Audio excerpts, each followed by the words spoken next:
Pembangunan berkelanjutan sebagai upaya manusia untuk memperbaiki mutu kehidupan dengan pemerataan manfaat hasil pembangunan antar generasi atau intergeneration equity, yang berarti bahwa pemanfaatan sumber daya alam untuk kepentingan pertumbuhan perlu diperhatikan batas-batas yang wajar dalam kendali ekosistem, serta diarahkan pada sumber daya alam yang dapat diperbarui dan menekankan serendah mungkin eksploitasi sumber daya alam yang tidak dapat diperbarui. Secara ideal, keberlanjutan pembangunan terdiri dari berbagai aspek yang mencakup keberlanjutan ekologis, ekonomi, sosial budaya, politik, serta keberlanjutan pertahanan dan keamanan. Yang pertama, keberlanjutan ekologis. Pengelolaan pembangunan yang berwawasan lingkungan merupakan hal penting untuk keberlanjutan ekosistem. Yang kedua, keberlanjutan ekonomi.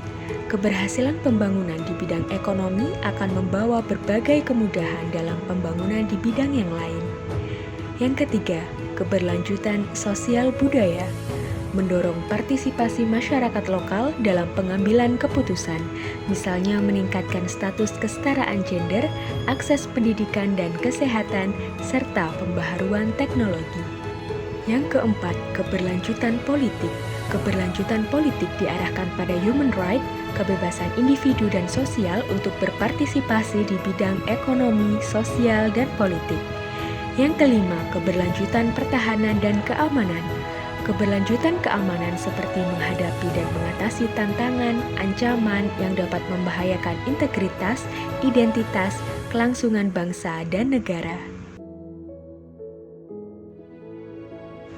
Peranan sumber daya alam tidak terlepas dalam pembangunan berkelanjutan, maka dari itu perlu adanya pengelolaan dan pengendalian melalui berbagai usaha, antara lain.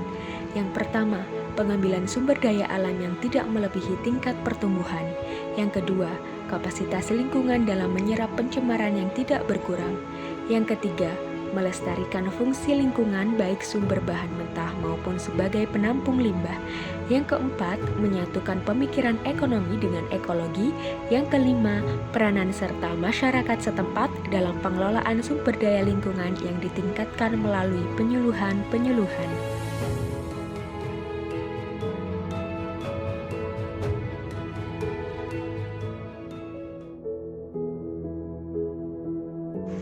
Dalam Agenda Global Sustainable Development Goals atau SDGs, pembangunan berkelanjutan sebagai arah pembangunan dunia yang ditetapkan di Sidang Umum PBB akhir tahun 2015. SDGs menggantikan Agenda Pembangunan Milenium atau MDGs. SDGs mempunyai 17 tujuan dan 29 target yang dicanangkan pada tahun 2015 dan selesai pada tahun 2030. SDGs bersifat universal yang berlaku untuk semua negara, tidak terkecuali Indonesia. Tujuan utama SDGs adalah perubahan dunia menuju yang lebih baik dengan bertumpu pada 5 pilar, yaitu manusia, bumi, kemakmuran, perdamaian, dan kemitraan.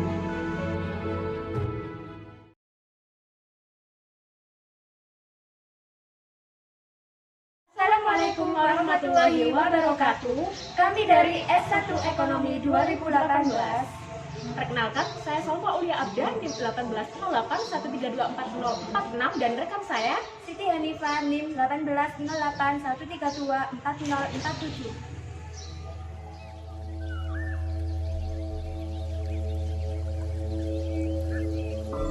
Hamparan pesawahan yang hijau menarik mata. Terasa segar saat dipandang semua usia. Membuat orang yang melihatnya bahagia. Padi yang mengajak untuk menari dengan ditemani peluk hangat mentari.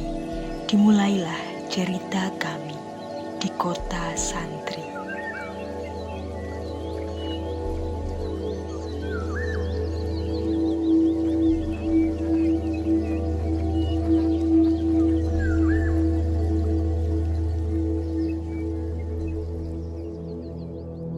Desa Gedang Kulut adalah sebuah desa yang berada di Kecamatan Cerme, Kabupaten Gresik. Wilayah ini berada di sebelah selatan Kabupaten Gresik dengan luas wilayah 416 hektar. Berdasarkan hasil penelitian dari informasi perangkat desa setempat, jumlah penduduk yang ada di Desa Gedangkulut sebanyak 3.024 jiwa yang terbagi menjadi 715 kepala keluarga dengan mayoritas berprofesi menjadi petani. Kementerian Perindustrian menargetkan Pulau Jawa adalah fokus pengembangan dari industri tekstil yang merupakan industri unggulan di Jawa Timur.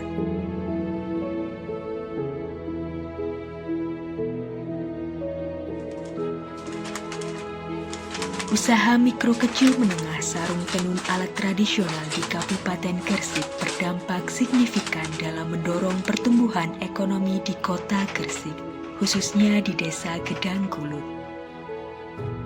Selain itu, masih banyak potensi lain yang belum dieksplorasi secara maksimal, seperti pertanian, perkebunan, keindahan alam, serta kearifan lokal. Dalam rangka menggali dan mengeksplorasi potensi-potensi yang tersembunyi, KKN Gresik 17 yang bekerja sama dengan Universitas Negeri Surabaya dan pemerintah setempat mengusung tema pengembangan potensi daerah. Kami memilih salah satu tema yang ada di RPS ke-14 yang membahas tentang pembangunan berkelanjutan yang kami integrasikan dalam KKN di Desa Gedangkulut, Kecamatan Cerme, Kabupaten Gresik. Tim KKN Gresik 17 yang berlatar belakang dari berbagai program studi ini melakukan berbagai kegiatan, di antaranya Di dalam RPS membahas tentang pertanian, perdagangan, lingkungan, energi, dan hasil akhir yang kami realisasikan melalui berbagai program. Program yang pertama adalah pembangunan desa berbasis SDGs. Tujuan pembangunan berkelanjutan dalam kesepakatan nasional dan daerah merupakan rangkuman pembangunan sosial, ekonomi, dan lingkungan di tingkat nasional, provinsi, kabupaten atau kota, dan tingkat desa. Dengan demikian, sudah selayaknya pembangunan desa diarahkan pada pembangunan sosial, ekonomi, dan lingkungan. Pembangunan desa berbasis SDGs merupakan skenario pembangunan desa yang penyusunan program dan kegiatannya diarahkan untuk pencapaian target tujuan pembangunan berkelanjutan di tingkat desa. Pemetaan wilayah dan potensi. Program ini bertujuan untuk melengkapi data kewilayahan dan mengidentifikasi potensi yang ada sebagai bahan perencanaan program pembangunan di masa yang akan datang. Akses informasi pendidikan yang belum merata melahirkan program peningkatan pendidikan.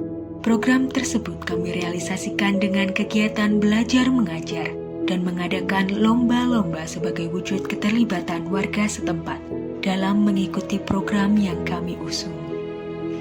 Ikut serta mengembangkan potensi desa sebagai penghasil tenun, mengangkat desa tenun sebagai pariwisata lokal to global. Kami melakukan gerakan bersih lingkungan dan penanaman bibit sebagai cara kami menumbuhkan sikap peka masyarakat terhadap lingkungan hidup. Peningkatan kualitas pembangunan infrastruktur seperti memperbaiki fasilitas pelayanan masyarakat.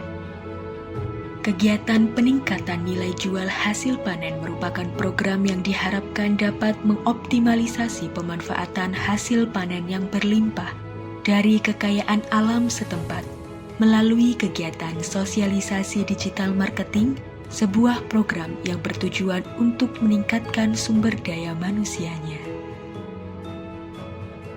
Kami mencurahkan segenap pengetahuan untuk mendukung masyarakat dalam memaksimalkan pelayanan kesehatan, serta pentingnya menjaga protokol kesehatan di masa pandemi. Selain itu, kami juga melakukan kegiatan Ramadan berbagi melalui pembagian takjil gratis yang diadakan saat bulan Ramadan.